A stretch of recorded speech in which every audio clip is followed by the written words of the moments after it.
ये तो चाबी से चलती है, जितनी चाबी इसमें भरोगे उतना, अपना दिमाग तो इसमें है नहीं, जो स्क्रिप्ट लिख के दोगे उतना ही बोलती है। इसने बोलना शुरू कर दिया कि मैं पाकिस्तान में ही जो हिंदू बन गई थी और वहीं पे मैंने बच्चों का धर्म परिवर्तन करा था। तो जब आप पाकिस्तान में हिंदू बन गई थी तो ये गुलाम हैदर की बेटी, आप देखो नमाज पढ़ रही है, इस बेटी की तस्वीर।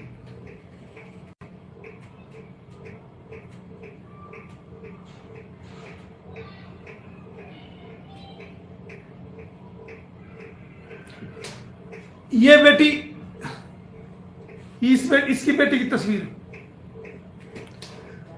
तो ये वहां नमाज पढ़ रही है, खुद कह रही है कि मैं बुर्का ओढ़ के डॉक्टर के जाती थी।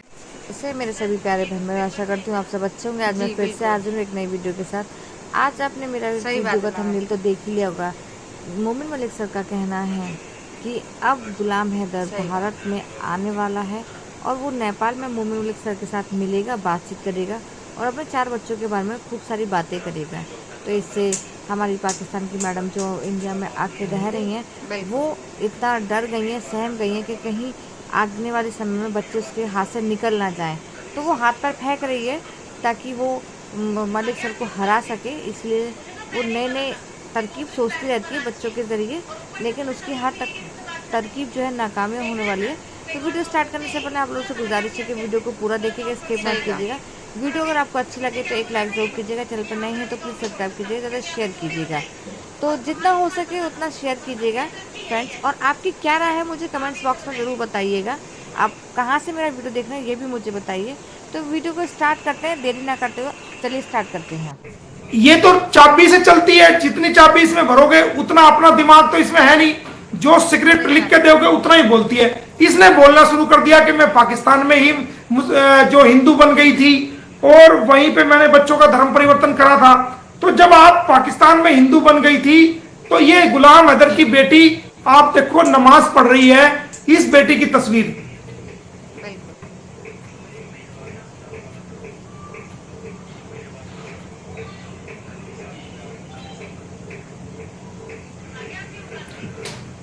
ये बेटी, इसकी बेटी की तस्वीर।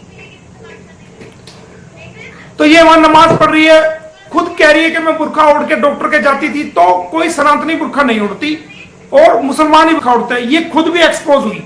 इसका ये कहना गुलाम पीटता था, उसमें भी झूठी साबित हुई। इसका ये कहना कि जी मैं वहां पर हिंदू बन गई थी, वो भी झूठी साबित हुई।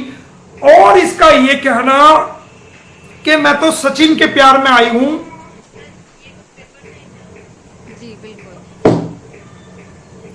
मैं तो सचिन के प्यार में आई हूं, ये वहां झूठा साबित हो गया जब इसके इलीगल फ्रेंड की तस्वीरें इसके साथ वायरल हो गई। जो इसका इलीगल फ्रेंड था उसके साथ जो इसकी तस्वीरें वायरल हुई, उससे यह पता चल गया कि सचिन का और इसका प्यार सच्चा नहीं था। ये तो पहले भी गुलाम हैदर वहां सऊदी अरब चला गया, ये पहले भी इलीगल रिलेशन में गुलाम हैदर के साथ धोखा करती आई है, इलीगल रिलेशन में लोगों के साथ रही है और गुलाम हैदर की पीठ में छुरा घोंपती रही है, धोखा कर चुकी है। अगर सचिन का सच्चा प्यार था तो फिर ये इलीगल रिलेशन में उस व्यक्ति के साथ क्यों रह रही थी? मुझे इस बात का जवाब देश की जनता से चाहिए।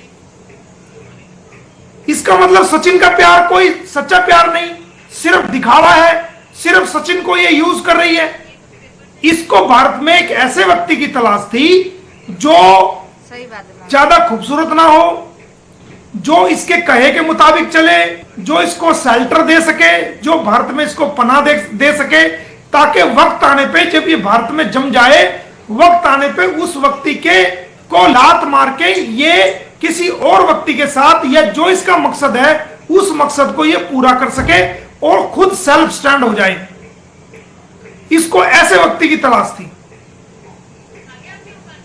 वरना आप देखिए उम्र में भी कितना फर्क है, सचिन की उम्र में और सीमा की उम्र में कितना फर्क है, रंग रूप में भी फर्क है, बातचीत का तरीका भी है, और दारू पी करके ऐसा सुनने में आया है कि वो इसको बढ़िया तरह डोज भी देता है। तो आप देखिए ना ये सब क्यों है। अगर सचिन से सच्चा प्यार था तो सचिन इसको मारता क्यों है? क्योंकि ये भारत में रहते हुए भी अपने पाकिस्तान के जो इसके इलीगल रिलेशन के लोग थे उनसे इसने बात की है, वो चैट भी वायरल हुई है। भारत में रहते हुए इस इंसान ने, इस बंदी ने पाकिस्तान का नंबर डाउनलोड किया है। अगर ये कह रही है कि मैं भारत के प्रति वफादार हूं और भारत के प्रति सारे कानून को मैं मानूंगी और भारत के सारे कानून की मैं जो है वो कानूनों को मैं जो ना इंप्लीमेंट करूंगी, सबको मानूंगी, तो इसको भारत का नंबर डाउनलोड करना चाहिए था। अगर इसको व्हाट्सएप की जरूरत थी तो भारत का नंबर डाउनलोड करती, उसका कोड सचिन के पास आता या नेत्रपाल के पास आता या जो उनका ये सिम यूज कर रही है इसके पास आता, भारत का नंबर डाउनलोड कर लेती व्हाट्सएप। कौन रोक रहा था इसको? लेकिन इसने स्पेशल पाकिस्तान का नंबर डाउनलोड किया, उसका कोड पाकिस्तान में गया और फिर इसने वहां से कोड लिया और उस नंबर को इसने भारत में डाउनलोड किया। अगर ये भारत के प्रति वफादार थी या भारत के प्रति सच्ची थी तो इसको पाकिस्तानी नंबर डाउनलोड करने की क्या जरूरत थी? ये भारत का नंबर डाउनलोड करती। जो व्हाट्सएप नंबर है इसका वो भारत का नंबर डाउनलोड करती ना, व्हाट्सएप नंबर। पाकिस्तान का क्यों इसने व्हाट्सएप नंबर डाउनलोड किया? तो ये सब बातें अगर बारीकी से हम सोचे समझें तो इसमें हमें बहुत ज्यादा संदेह है। ये मैं जो आपको बता रहा हूं वो मैं इसलिए बता रहा हूं कि इसने शुरू में जब ये आई थी, आपके याद होगा, इसने कहा था कि हैदर मुझे मारता था, हैदर मुझे पीटता था, हैदर मुझे खाने के लिए नहीं देता। तो आप ये बताओ, जब हैदर 4 साल से विदेश गया हुआ था तो वो कैसे इसको मार सकता है, कैसे इसको पीट सकता है? वो तो वहां कमाने गया हुआ था, जो भी 2-2, 3-3 शिफ्ट में उसने काम किए वहां से पैसे इसको भेजता था। फिर इसने कहा कि हैदर तलाक लेके गया था, तो हैदर तलाक लेके गया था तो हैदर जो आदमी तलाक ले ले वो पैसे क्यों भिजवाएगा? हैदर ने 3 लाख रुपए इसको भिजवाए घर की रिपेयर के लिए। वो क्यों भिजवाए? ताकि ये घर की रिपेयर कर सके। इसने झूठ बोल करके पैसे लिए कि भाई घर की रिपेयर करानी है, वो 3 लाख रुपए हैदर ने भिजवाए। तो अगर तलाक हो गई थी तो पैसे क्यों भिजवाए उसने? इसके बच्चे स्कूल में पढ़ रहे थे वहां पर कराची में, बहुत अच्छा स्कूल था, सहनाज पब्लिक स्कूल, उसके अंदर वो पढ़ रहे थे, तो वहां की फीस कौन देता था? तो ये सारी बातें इसकी झूठ साबित हो चुकी हैं। इसने कहा कि मेरे बच्चों की कोई तस्वीर नहीं है, तो मैं आपको दिखा देता हूं, मैंने कल भी दिखाई थी कि हैदर के पास इसके बच्चों की तस्वीर है और वो सारी चीजें हैं कि कोई भी तस्वीर, इसने चैलेंज किया था एक बार कि हैदर मेरे बच्चों की तस्वीर दिखा दे, अगर वो सच्चा है अपनी बात में तो हैदर मेरे बच्चों की तस्वीर दिखा दे। तो देखो ये हैदर के पास ही है बच्चों की तस्वीर, देखो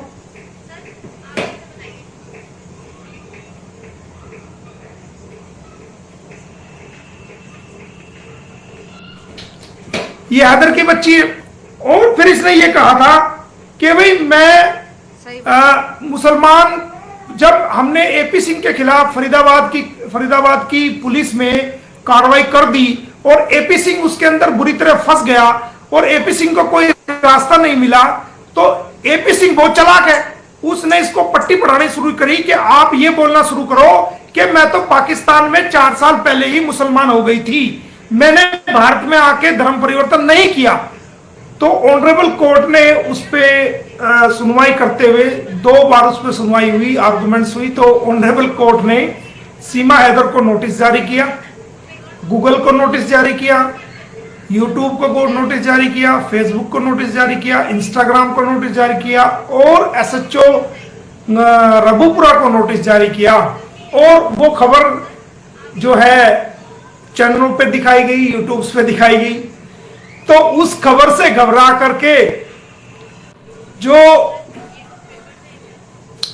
हमारे वकील साहब हैं, जो सीमा हैदर के मुंह बोले भैया हैं, उन्होंने दिमाग का इस्तेमाल करके और एक छोटी सी बाइट चलाई कि हमने पाकिस्तान को गुलाम हैदर के बारे में कंप्लेंट भेज दी है और उस पर कार्रवाई होगी।